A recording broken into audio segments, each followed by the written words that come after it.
I would say that one of the biggest things is not going too broad in like what you're offering. I find that a lot of times when you start, I'll include myself here. We want to believe that like, I need to give these people a bajillion options as far as like products to choose from. It needs to look big from day one. And so we end up maybe overspending on inventory or buying too much of one thing when we should have bought a little bit more of something else, and just not necessarily being able to give our attention to the right things, where our attention is spread so thin across a multitude of things. So I would say one big thing to think about when you're first starting the e-commerce business is like, what do you truly want this business to be? And choosing like 3 to 5 key pieces that you're going to start out with. You're listening to the Black to Business Podcast, an educational podcast providing Black entrepreneurs with the tools and resources to start and grow their businesses. We chat with vetted Black entrepreneurs, thought leaders, and business owners as they provide tips and resources to help take your business to the next level. I'm your host, Monique T. Marshall.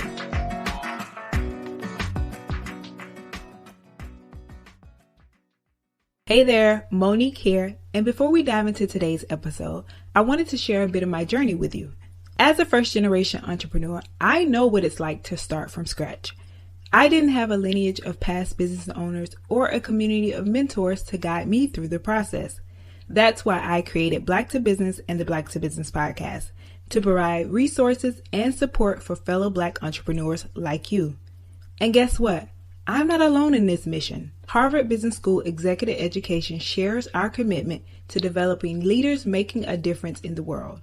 Their renowned faculty members are skilled educators blending real-world experience with a variety of teaching approaches to create an exceptional learning environment. Visit hbs.me/explore to discover the possibilities that HBS has to offer. Are you ready to take your leadership to the next level? Visit hbs.me/explore today.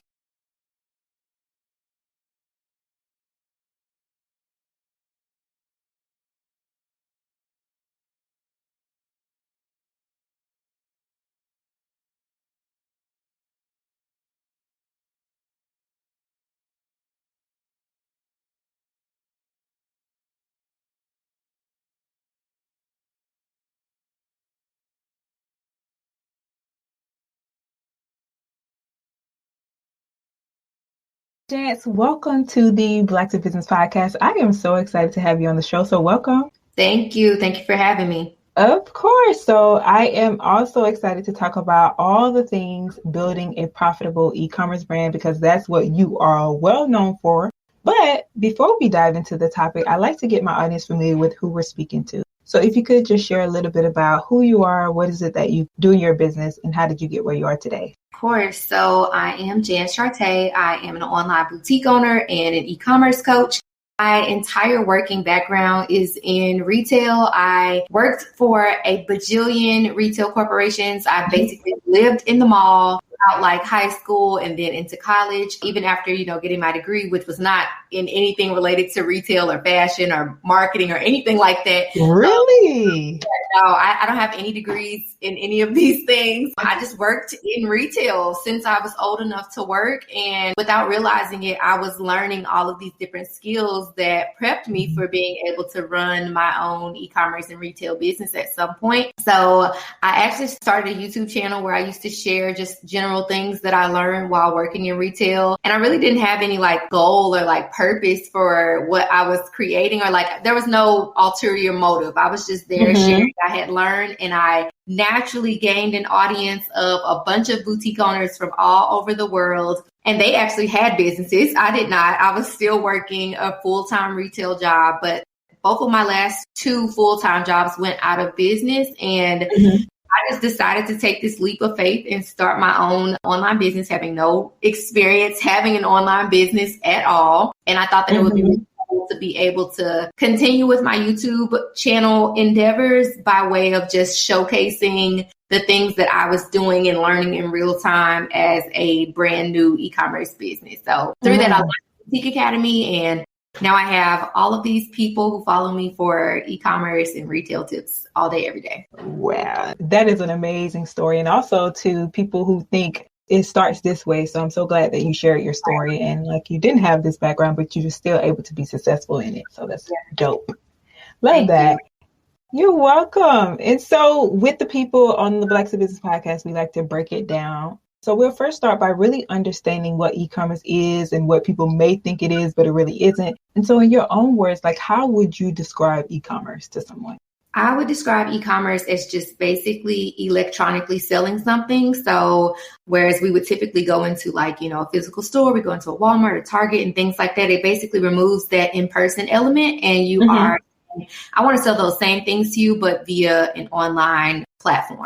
Simple as that. I love that. And so you mentioned that you have basically lived in the mall. So you had all this retail experience. So now going from there to owning your own business online, what would you say is the difference between e-commerce and maybe what most people know as a brick and mortar operation? So I would say, honestly, the removal of that like in-person, face-to-face interaction, that's usually the part that trips a lot of people up because it's actually a lot easier to, greet somebody at the door and be able to ask them direct questions about like what they're looking for. And like you're looking at their body type, so you can kind of gauge like what size they wear, things of that nature. So that's where marketing comes into play. And you essentially have to use your words and use visuals and go that extra mile to actually reach out to these complete strangers in hopes that they receive the message that you're conveying or to hope that they see your content and it's visually appealing enough to, grab their attention and make them want to explore a little bit more, make them want to click a link or make them want to comment and things like that. So I feel like with traditional retail, it's a lot of people coming to you versus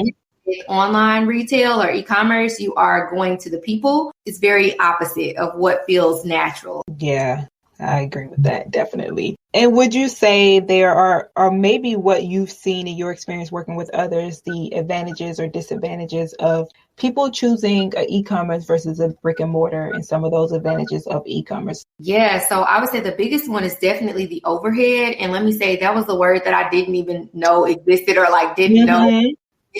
I will say my last job kind of prepped me for a lot of the different terms or like terminology that I wasn't aware of because I worked for a small business here in my city and they essentially like handed me the keys to a store, assuming that I just knew what to do. But I'm like, no, I worked in retail. I know how to like sell things, but I don't know how to run a store. So it taught me what overhead was and like the importance of managing your expenses and being smart about like where you're spending your dollars as far as like inventory is concerned in comparison to marketing and things of that nature. So the big advantage of e-commerce is the decreased overhead attached to it. There's no rent, there's no utilities, there's no team when you first start out. It's just you. You don't need extra people to like actually help you run it and keep that business afloat until it starts to grow. Whereas traditional retail, you don't want to have to be in the store from, 9 a.m. to 9 p.m. You want a team of people that can help you to run it. And you can't be the only person running back and forth, helping one person in this corner, helping somebody in the other corner, so on and so forth. So it is immediately expensive from day one with a traditional brick and mortar business versus with online. Your expenses are so minimal. It's crazy.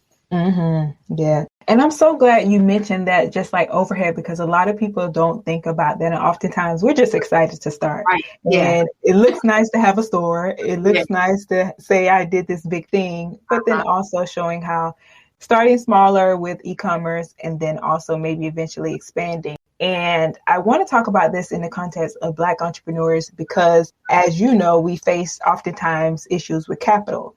So specifically, in your opinion, why should Black entrepreneurs consider using e-commerce to start their next businesses and the advantages of doing so? Yeah, so I 100% agree with you. Getting loans and grants and things of that nature, they don't come easy. So a big advantage of e-commerce is it's almost low-hanging fruit. I like to think of it that way. So there's no barrier to entry for anybody. And I think that anyone who thinks that there is sadly mistaken, because there's so much opportunity on the internet, with social media being 100% free for us to use and things of that nature. So I think that as Black business owners, it is so much smarter to start an online business because of all of the opportunity that is available to you. And, it's not hard to reach customers, especially I know there's a lot of people who pride themselves on being a Black business, and there are a lot of people who pride themselves on supporting Black businesses.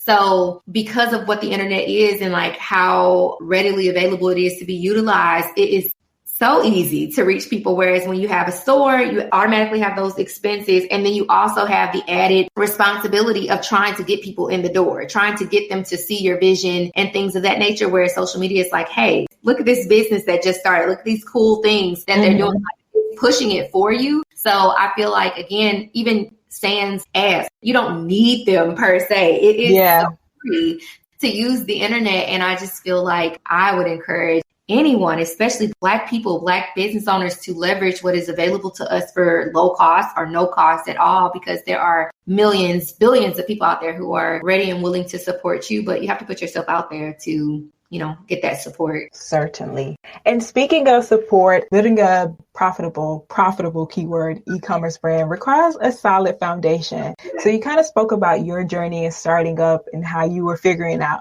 Looking back, what are some of those key steps or elements that aspiring entrepreneurs should focus on when they're looking to start their e-commerce business? I would say that one of the biggest things is not going too broad in like what you're offering. I find that a lot of times when you start, I'll include myself here. We want to believe that like, I need to give these people a bajillion options as far as like products to choose from. It needs to look big from day one. And so we end up maybe overspending on inventory or buying too much of one thing when we should have bought a little bit more of something else, and just not necessarily being able to give our attention to the right things, where our attention is spread so thin across a multitude of things. So I would say one big thing to think about when you're first starting the e-commerce business is like, what do you truly want this business to be? And choosing like 3 to 5 key pieces that you're going to start out with, because when it comes to marketing, it can be easy, but it's not an easy task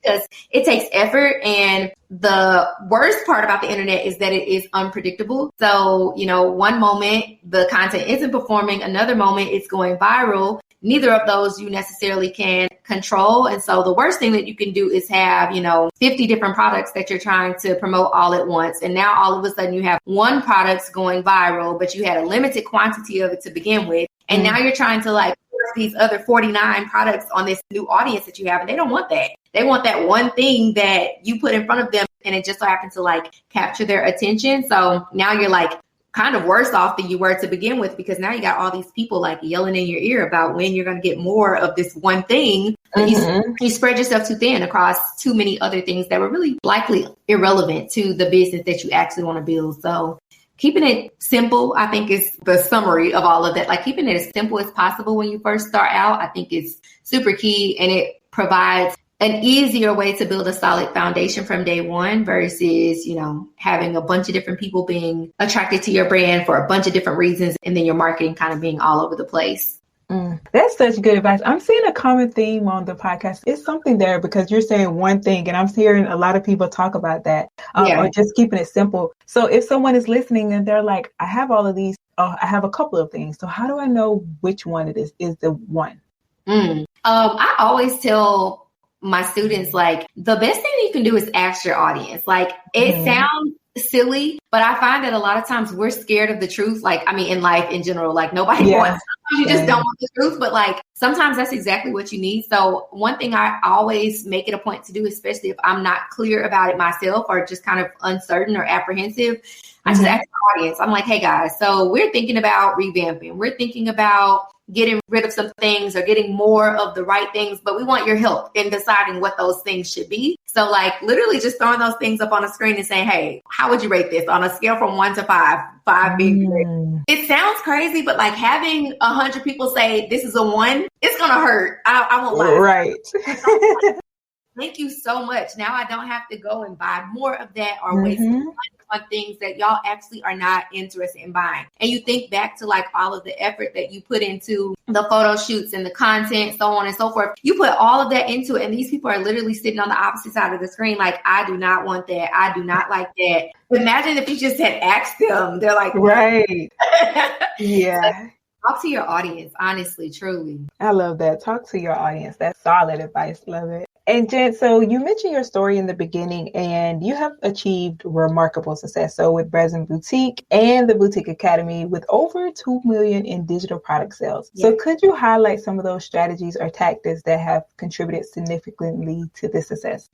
Yeah. So I would definitely say getting out of my comfort zone. So I am generally speaking an introvert. And every time I say that, people think I'm crazy because I'm always on the internet. But I came to realize that everything that is comfortable to us, 9 times out of 10 is not the best thing for us. So like I was so comfortable on YouTube, and not to say YouTube didn't work for me. YouTube was how I built an audience, but it didn't allow my audience to build a real connection with me. And it didn't allow them to like see the true credibility of how I could help them. So I was very consistent with my YouTube channel, but then I at some point decided I needed to transition to a platform that would allow me to build an even more aligned relationship with my audience. So I started going live a lot more. I started going live on YouTube first, and then I transitioned over to going live on Instagram. And the number one thing that has really helped me in both businesses, kind of similar to the last question, is like talking to my audience, but allowing them to talk back. So I find that one thing that a lot of people do, coaches or, e-commerce brands and things like that, they talk at their audience instead of talking to their audience.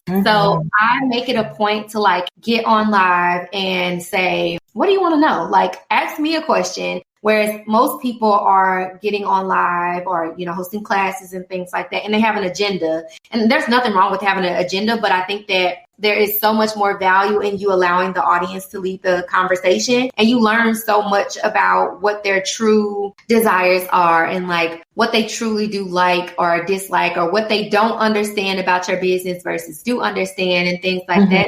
The number one thing I think that has really helped me has been going live. And it's the thing that everybody tells me they hate doing, but I'm like, hey, it is how I got here. Like if I had not taken the time to spend a few hours a week on live just answering questions, I would not accomplish nearly as much as I have in such a short period of time. I love that. Yeah, most people, even myself included, it's like going live, going on video, but it's like you can't escape it. And people want to know the people behind the brand. Yes, 100%. Yeah.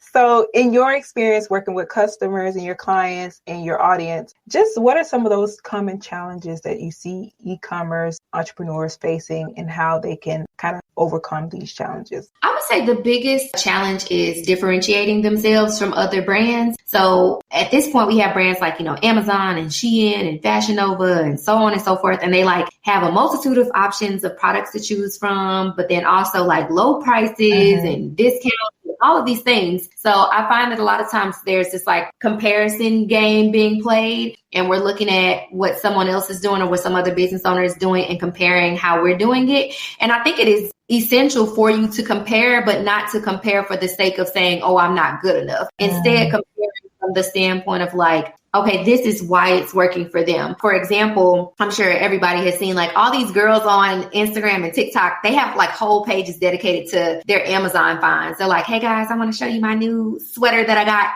Comment this word to get it. And I'm like, hey, that's just called affiliate marketing. I'm like, these people don't work for Amazon. They just so happen to have an affiliate code that they want you to click to so that they get a percentage of that sale if you purchase it. So I'm like, as a small business owner, it's so essential for you to look at what big businesses are doing, but not believe that that business is so big that you can't do that thing. So one of the things that I did last year, once I picked up on like, okay, all of these people are just affiliates, I was like, I want to launch an affiliate marketing program. So I just found an app that would allow me to do that. I went through the tutorial of what, the stipulations of it were. I set it up. I introduced it to my audience, and I started having my regular audience, regular people creating content and telling people to come shop with me. It's the exact same thing.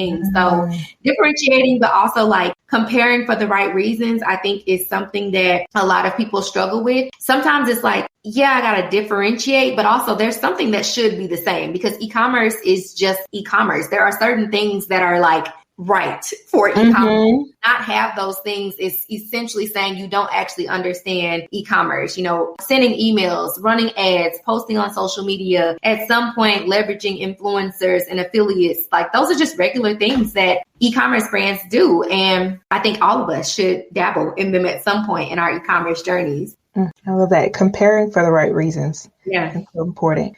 And so one of the things you spoke about is the fact that what you saw elevate you is getting online and developing that relationship with their customers. So I want to talk about transition into actually building that e-commerce business.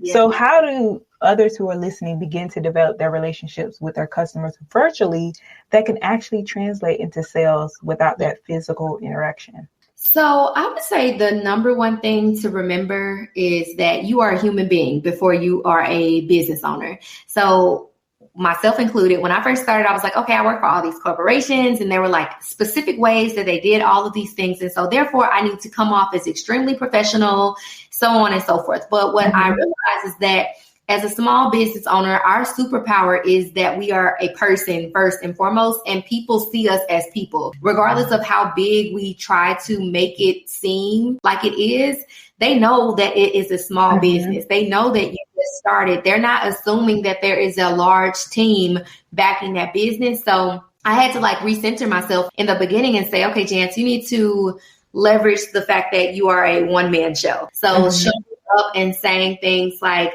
all right, guys, it's been 60 days since we launched and here's what we have done. And I'm saying we, like literally saying like, I'm saying we, but by we, I mean, like, it's just me over here. And people like, I created this content. I built the website. I did this, that, and the other in my business versus making them assume like that every time they send you a DM that they're talking to your assistant or that they're talking to your social media manager. Like, no, let them know that they're talking to you and that you're a real person. I think that was a big component. And then also lengthening or like strengthening my definition of content. I think that, for example, as boutique owners specifically, a lot of times they see bigger boutique owners and they think that if it's working for them, therefore I need to do it the exact same way. But it's less about like what the content looks like, and it's more about the consistency and the quality of the content that they put out.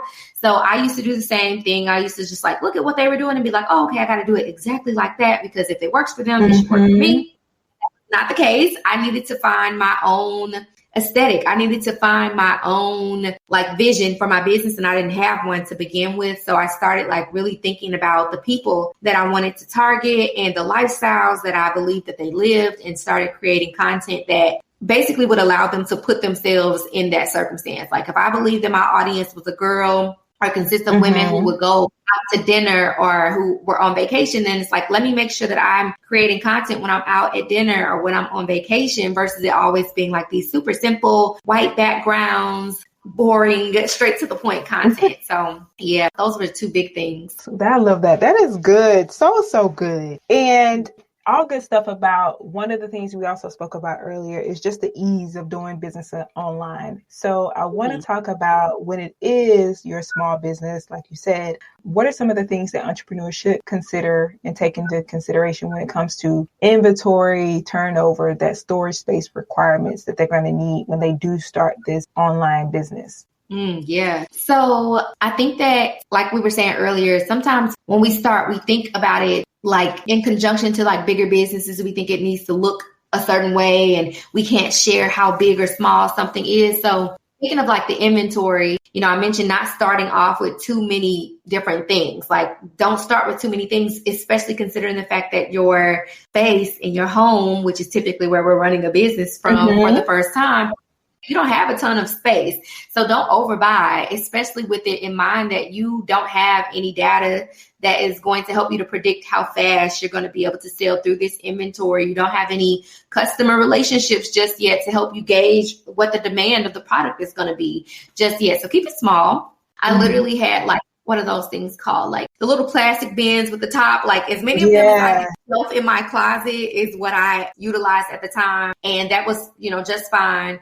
But I would say one thing that any e-commerce brand should consider from day one is that every single time you take action in your business, you create data. So if I posted, I created data. If I got website traffic, regardless of if sales happened, there was data that came my way. And I think it's important to start reading your analytics early on instead of it being like, I'll read them at the end of the quarter or at the end of the year. Like read them every week. So one thing that I started to realize that, again, I didn't understand when I worked in retail, but it kind of like came back around once I was actually doing it for myself, was that the data will tell you what to do. So for example, I would, post all this content and I was trying to share every single product that I had, which was too many. And I would look at my website analytics and it would say, these are the top 5 pages that got viewed on your website. So what I would tell myself is, okay, well, you just shared 15 different products in the last week, but your website says that only these 5 were actually visited on your website. And no, nobody purchased them, but it says that this is what they actually clicked on out of all of those things that you shared. So I had to tell myself that if they clicked on it, they are expressing interest. They had all of these other products to choose from to click on, and they chose to click on these 5. So from there, I told myself, okay, well, you need to figure out how to put that product back in front of them, but give them more information or create a sense of urgency. So I started saying to myself, again, I hadn't sold any. I would say, okay, well, I only have 6. That's how many I started with. Right. That I only have 6. I want them to see that I have 200 followers and there's only 6 of this. To a consumer, 6 is a very small number. To us, it sounds small. That's what we started with, but our definition of small and their definition of small are 2 different things. So I started being very honest about like how many we have of things and, how many people had clicked on it in the last week or in the last 48 hours and like putting it back on the platform where the traffic was coming from. So if the analytics said, 70% of your traffic came from Instagram, I will be back on Instagram with those top 5 products. And instead of me just showcasing the product this time, I'm saying, hey guys, we noticed that 72 of you guys clicked on the blah, blah, blah this week. There's only 6 of them left. So if you want one, here's how to get it. Click this link. And I would change the link in my bio instead of me sending them to the homepage because, again, we think they need to see everything. It's like, no, I need to show them exactly what I would change the link in my bio. We couldn't put 5 in there at the time back then, but now we can. And I would just have that one product. It would be like, click the link in our bio. It takes them straight to the product. And it just takes away all of this other distraction, all the pop-ups and the other products. It's like, hey, this is what y'all told me that you wanted. My analytics said like this. There's only 6. Go get it today. So that definitely, like, small things, small changes in like how I talked about my products and the links or the pages I chose to send people to on my website and things of that nature changed it for the better in a super short span of time. That is so good. That's free game right there. Strategy. That is strategy. And we think it has to be so complicated. Yeah. And just simplify it so much. I love that. That is good stuff. Flex the Business Podcast. Shout out to Jance. And so as you are building this e-commerce brand, of course, you're growing and there are some other decisions that you have to make in terms of building a team. So what are some of the things that people should start to think about, maybe their first hires or what skill sets those first few people should have to support their business? Yeah. So I always say that you should outsource the things that you don't enjoy, but I also think that there is value in you learning those things and not avoiding them. So like for me, for example, the first thing that I outsourced was like customer service, which was so ironic because my entire retail experience was basically like customer service. Like we were talking about at the beginning, customer service online is totally different than customer service in person. Customer service in person, I can smile at this person. They can smile back. You can hear the tone in my voice. So there's no misunderstanding about how I wanted to convey this message to you. But online, they can't see that you're a happy person. They can't your tone.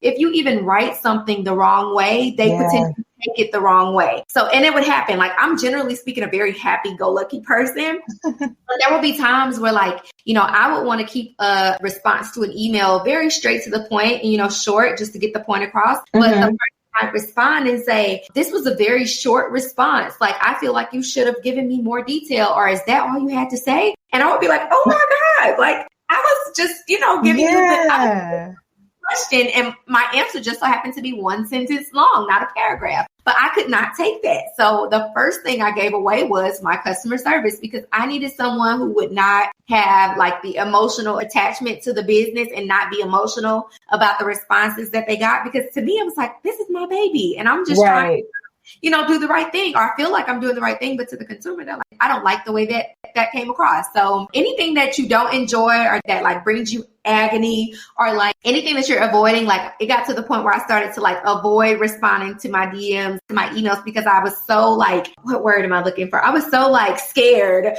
of responses were going to be, or like even to like the emails that I was sending out every week. there's like a reply to slot when you send an email out, like a marketing email. I would be so scared that somebody was going to reply to the email and say something that I didn't want to hear. And I think that I always tell people you can hire early. The beauty of the internet is that there are so many people looking for an online job. Yeah. Just like I was good at retail and didn't know that I was, like, thinking back, I'm like, man, I could have gotten hired as like a retail consultant. I just didn't know that I was capable of doing that job. So thinking about that, I always tell people that, like, whatever job you have right now, you're gaining skills that you could potentially give to someone else. So like, if you're an administrative assistant to someone in person, you can be an administrative assistant to someone online. And the fact that they don't have to, get in the car and drive and use their gas and all of that good stuff, like, not necessarily to say you get to pay them less, but like there's less need for them to have that extra money because they're not having to get in the car and drive and all of those different things. So virtual assistants are great. You can find a virtual assistant for almost anything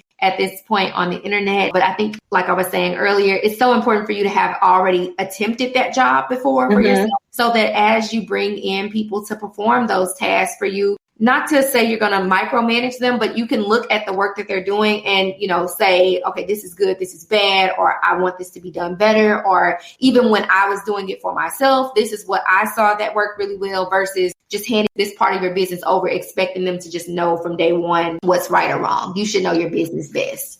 Right. I definitely agree with that. So such good stuff. And all of the things, the different roles, because I think people look at, especially because things have changed to online, they look at the role has to look this one way. And you just gave them a couple of ideas on ways they can do it. So I love that. And next, I want to talk about marketing. So as you mentioned before, for some people, marketing is a hard part. It's the sale. And so how do you differentiate yourself? And what advice would you give for those who are looking to establish that strong brand identity? So when I think about marketing, I think about it in stages versus thinking about it as just marketing. That is what gets a lot of people hung up. So when I think about marketing, I think about the fact that, like, marketing is really just about like outreach and letting people know that things exist. So I like remove the sales component of it. And I tell myself, like, there's no limits to this. So for example, like, people will tell me, I only send a certain number of emails a week, and mostly because they're scared that they're going to get on their audience's nerves, or they're like, I know more than a certain number of times per day because I'm scared that the algorithm is going to mess up, or like I'm going to get shadow banned for doing too much on social media or whatever. Are people going to unfollow me? And I'm like, so I'm like, even if they unfollow, if they unsubscribe, it simply means that the amount of effort that you were putting out was not for them. But there are all who are still around and they're receiving your messages every single day. So when I think about marketing, I always remind myself, like, my job is to keep my business top of mind. I want you, if you are thinking I need some new sweatpants, new leggings, new whatever, like, I want it to feel like I just got an email from Brazen this morning and yesterday and the day before. So it's like forced up on you, for lack of better words, versus it being, I got all of these options in my head because there's a bunch of people that are marketing the thing. I know that there are not a lot of boutique owners or business owners in general who are willing to regularly market their brand or regularly market their business, but I am, and we should be, because you spent your money on this inventory. And like I was saying at the beginning of the podcast, like, the difference between traditional retail and online retail is that you have to go after them. And if you put limits on how often you're going to go after them, you're putting limits on the amount of money that you can make. So I stopped thinking like, oh, I got to make sales by way of marketing, and was more like, I have to keep my business top of mind. I have to reach out to these people often to keep my business at the top or forefront of their brain, so that when they're ready to purchase, they think of my business, not someone else's, not Amazon, so on and so forth.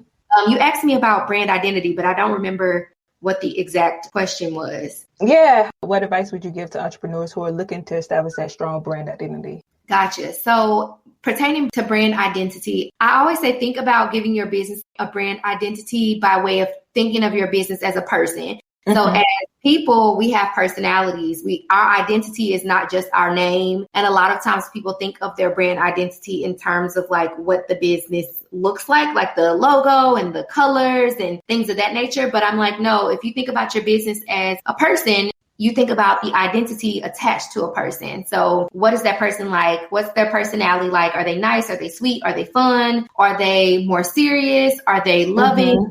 You think about what their style is. So is their style more eclectic? Is it more traditional? Is it more girly or preppy? You think about like how they want to be perceived. So like, you know, when I was in college, for example, I would make friends with girls like years later, and they would say like, well, you just used to be so to yourself, so I assumed that you were stuck up. But now that I know you, you're not. Mm-hmm. So, about that, like how do people perceive you as a person to help you to think about how you want your customers or your audience to perceive your business? So yes, think about what it looks like, but also think about the fact that, again, as a small business owner, they know that there is a person behind it. Therefore, not to say that your business has to be a reflection of your personality, but remembering that you are a person in charge of executing your brand's personality or your brand's identity. And it needs to come off a certain way to attract a certain type of person. Otherwise, just like someone thought that I was stuck up, even though the way that I showed up made them believe that I was. So you got to make sure that you think about how you want your business to perceive and what it takes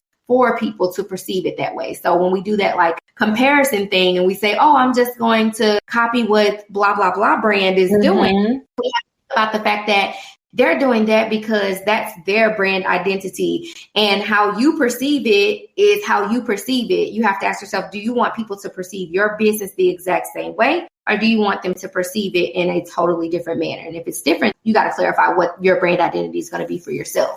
That is so good. So good. And one of the things you spoke about also is the channels that you found. So you started off on YouTube, but then I know a lot of people struggle to figure out the digital marketing channels that work for them. So how do you determine where you should go that will lead to the most traffic and sales, and then the right mix of platforms to reach your target audience? Yeah. So kind of going back to marketing, another thing I realized was that you can be on a multitude of platforms, but you don't have to use them all for the same reason. There might be one primary one that drives the bulk of your sales, but there might be another that is attracting people. So for example, for me, when I first started out online in general, YouTube was where people found me. It was what attracted them to me, and it still is.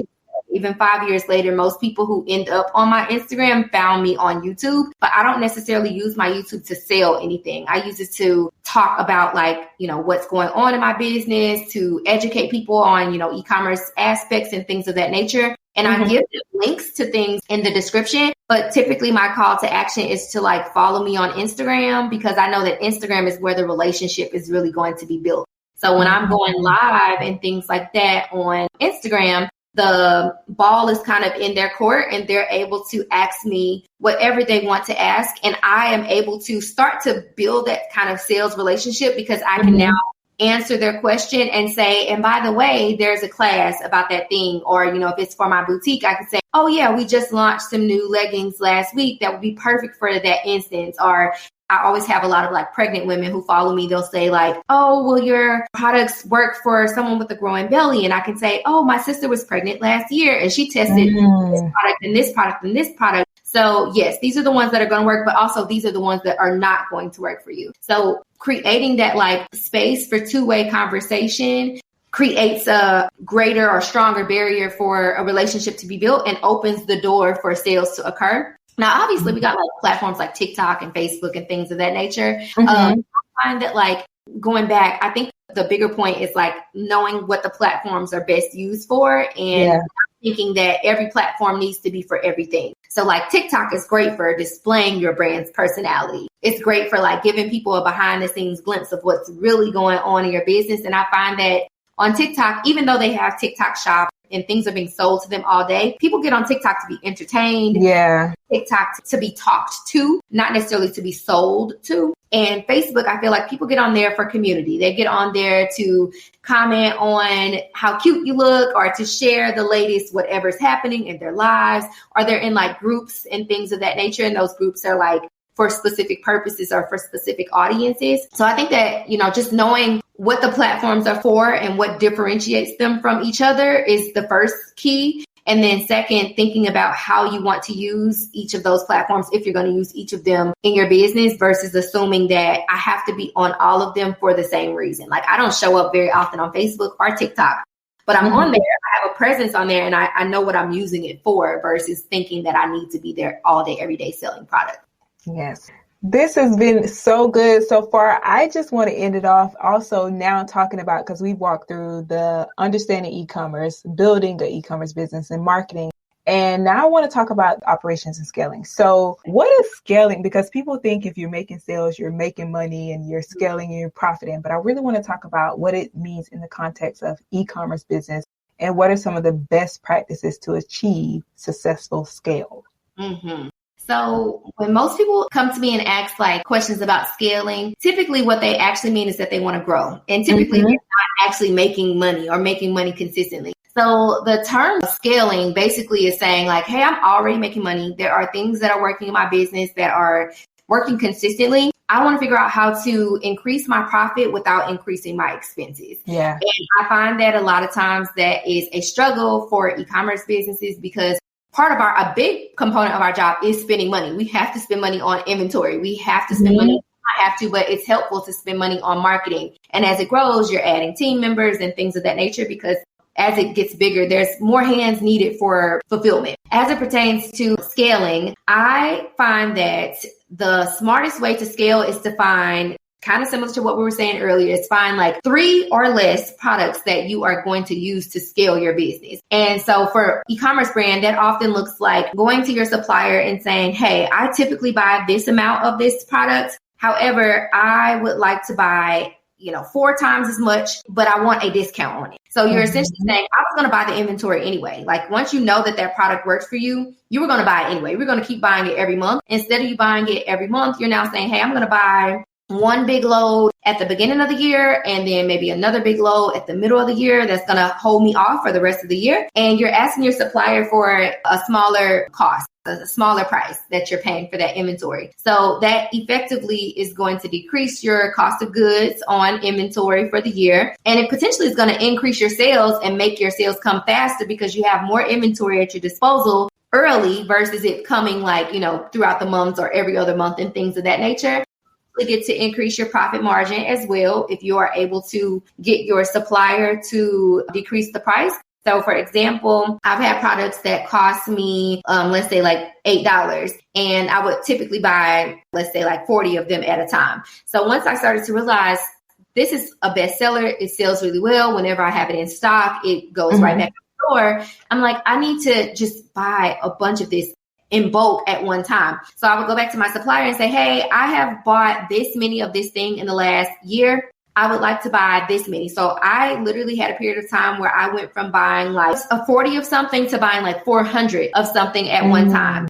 Money that I would have spent to spread wide across a bunch of different products, I now was giving this one thing because I understood the value of having that one thing in stock at all times in my business. And so being able to go back to my vendor and say, hey, instead of me buying 40 of these 10 times throughout the year, I would like to buy 400 of them today. That's valuable to my supplier. And even though I'm asking them for a discount on it, it's still valuable to them because they're not having to wait 10 months to collect the money that they were going to collect from me anyway. So scaling typically comes as a result of you decreasing your expenses while being able to increase your profits. And it often comes down to you finding what actually is working in your business and being willing to go 10 times harder on one thing versus 10 times harder on 10 things at once. Amazing. Broke that down. This is why I love the Black Business Podcast. You tore that question up. I love it. Now I want to ask how do you monitor and evaluate the performance of your business to maybe identify those inefficiencies or areas of optimization? So I would definitely say that Shopify is king when it comes to e-commerce. If you are not on Shopify, you are missing out on so much. A lot of times people ask me, they think that I'm saying Shopify is the best because of the outer parts of it. Most people go to another platform because of what their website looks like, how they can build the website to visually look. But the power of Shopify is really on the back end and the reports that they give you access to. So I don't have the exact number off the top of my head, but there are a bajillion reports that most people have never looked at. And I look at those reports as often as possible, at least on a weekly basis. A couple of the reports that I look at frequently are my sell-through rate. The sell-through rate basically gives you a glimpse of what percentage of your inventory you sell in a 30-day window of time. And that's super valuable because, for example, let's say that you are getting ready to go and buy some more inventory and you're about to buy this super random quantity of things, but you don't your sell-through rate is. So imagine that you are about to buy twice as much inventory as you typically do, but your sell-through rate is, let's say, 20%. That is basically telling you that based off of the amount of effort that you put into your business or put into marketing, you were able to sell 20% of the inventory that you had in the previous 30 days. So if I double the inventory, but I don't double my efforts or find what efforts need to be maximized, my sell-through rate is typically going to stay about 20%. So you spent more money, but you didn't necessarily make more money because you didn't understand what your sell-through rate was and the amount of effort you needed to put into the business to begin with. There's another report in Shopify called an ABC analysis, which is so helpful, but it's also very scary because it gives your inventory a grade. So your A inventory is inventory that makes up 80% of your sales. So essentially it's saying, hey, as long as you keep this inventory in stock, you should be making money. But oftentimes our A grade inventory is inventory that has sold out, that we didn't restock because we didn't know any better. Your B inventory is inventory that makes up about 15% of your sales, and C is 5% of your sales. Most of us, our inventory is in our C grade inventory, which is basically the inventory we need to probably discount. We need to mark it down. We need to liquidate it in some way. But the mistake for a lot of business owners is that we're emotionally attached to the inventory. Yes. We can't envision discounting what we thought was great or what we thought should have sold for the amount of money to sell it for. So now you have inventory, and I like to just say dollars. You have dollars collecting dust, and it doesn't make sense. It needs to be discounted. It needs to be pushed back out of the door so that you can put more money into your A inventory, which is the inventory that's making up 80% of your sales. So to answer your question, I read the reports. I turn into a data analysis, like a data analysis. I turn into like a data scientist, and I'm really looking at numbers all day, every day, cross-eyed, but also like really understanding why things aren't going the way that I want them to, or why they are going the way that I envision for them to go. And I use it to make better decisions moving forward. I love that you said that. And I love that you mentioned that because it's not the fun looking thing, but it's the important thing to do. So love to stress the importance of that. Finally, when it comes to scaling, I want to talk about acquiring new customers and keeping the ones that you have, the existing customers. So that's vital for scaling, but also is retaining existing customers is equally as important. So as your business is growing, how do you retain existing customers while also acquiring new ones? So I actually was just having this conversation right before we got on here.